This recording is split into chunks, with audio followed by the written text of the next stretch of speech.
Thom Hartmann here on the news. You need to know this. After the largest online protest in the history of the internet, controversial anti-piracy bills SOPA and PIPA are rapidly shedding supporters in Congress.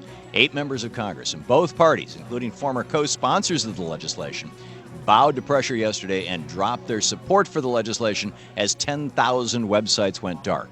The Motion Picture Association of America, the lead lobbyists behind SOPA and PIPA, called yesterday's protest a dangerous gimmick, and chief sponsors of the legislation, including Democrat Patrick Leahy in the Senate and Republican Lamar Smith in the House, are vowing to push ahead with their bills. At least now they know what kind of headwind they're facing and what kind of backlash is possible if this bill passes, which as of right now looks very unlikely thanks to good old-fashioned fingers on the keyboard activism. Keep it up. On the same front, President Obama stepped up yesterday to keep oil barons from screwing over our environment. The State Department officially rejected the Keystone XL pipeline that would have transported highly toxic Canadian tar sands 1,600 miles across North America on top of the nation's largest aquifer down to Texas, where transnational oil corporations could ship it off to Asia, South America, and Europe. Canada says it will now look into sending the tar sands to China. I say Canada should leave all the dangerous carbon in the ground. Despite enormous pressure, including tens of millions of dollars in lobbying and advertising, and even an explicit threat made against the President of the United States by the largest oil special interest group, the American Petroleum Institute, the oil barons lost. The environmental movement and 1,200 patriots who were willing to get arrested in front of the White House last year to protest the pipeline won, at least for now. Let's keep the pressure on our lawmakers and really begin to heal our planet. In the best of the rest of the news, Republicans in Florida want to sell their state off to the highest bidder, and they don't want you to know about it, particularly if you live in Florida.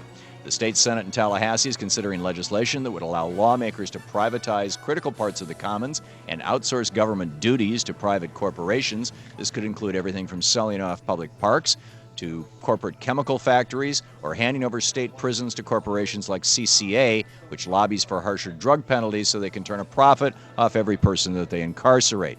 And here's the most radical thing about the legislation. It allows the lawmakers to make their deals behind closed doors in complete secret. Deals won't be made public until the contracts are already signed, eliminating any chance of voters being able to weigh in or protest their community being sold off. Private corporations are eating up our communities, and Republicans are the ones spoon-feeding them. President Obama wants to close Gitmo despite opposition in Congress, and the French just might help him do that. A French judge wants to visit Gitmo and investigate allegations of torture and rape made by former French inmates in that facility. The 3 men making the allegations were arrested back in 2001 along the Afghanistan-Pakistan border, sent to Gitmo, where they were tortured for years before being sent to France to face trial and eventually be exonerated and released. Earlier this week, a Spanish judge reopened an investigation into whether or not former Bush officials, including George Bush himself, engaged in war crimes by torturing people. And British officials are investigating a CIA rendition program that may have involved torturing Libyans. A decade of military misadventures and war crimes is finally catching up with us, and yet President Obama still refuses to hold one person accountable. Mitt Romney didn't make history after all. The Romney campaign touted that he was the first non-incumbent Republican to win both Iowa and New Hampshire ever. Turns out, though, he didn't win Iowa. After conducting a recount in the state, Republican officials found that Rick Santorum actually won Iowa by 34 votes. Officials are still calling the contest a tie and won't certify a winner since voting inaccuracies were found in 131 precincts, and 8 precincts are missing their votes altogether. The caucus in Iowa is not run by the state, but instead by the Republican Party itself. That same party is waging a war against Democratic voters across America, while at the same time being completely unable to run their own transparent and legitimate election in Iowa. Speaking of Mitt, his company Bain Capital is a notorious tax dodger. As Romney waffles on whether or not he'll release his tax returns, ABC News is reporting that the Republican frontrunner has a lot of money invested in Bain accounts in the Cayman Islands. According to ABC News, quote, Romney has as much as $8 million invested in at least 12 funds listed on a Cayman Islands registry. Another investment, which Romney reports as being worth $5 and $25 million, shows up on security records as having been domiciled in the Caymans, end quote. Romney, like other Wall Street one percenters who use our roads, our police, our education system, and are protected by our military, don't think they should pay their fair share at all for any of that. Romney, in fact, is running on a platform of lowering his own tax rate. That's not patriotism. That's greed. And finally, Iran may be close to developing nukes, but we have dolphins on our side.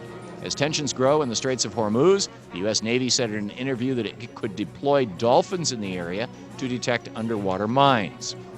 As Admiral Tim Keating said in an interview with NPR, dolphins are, quote, astounding in their ability to detect underwater objects.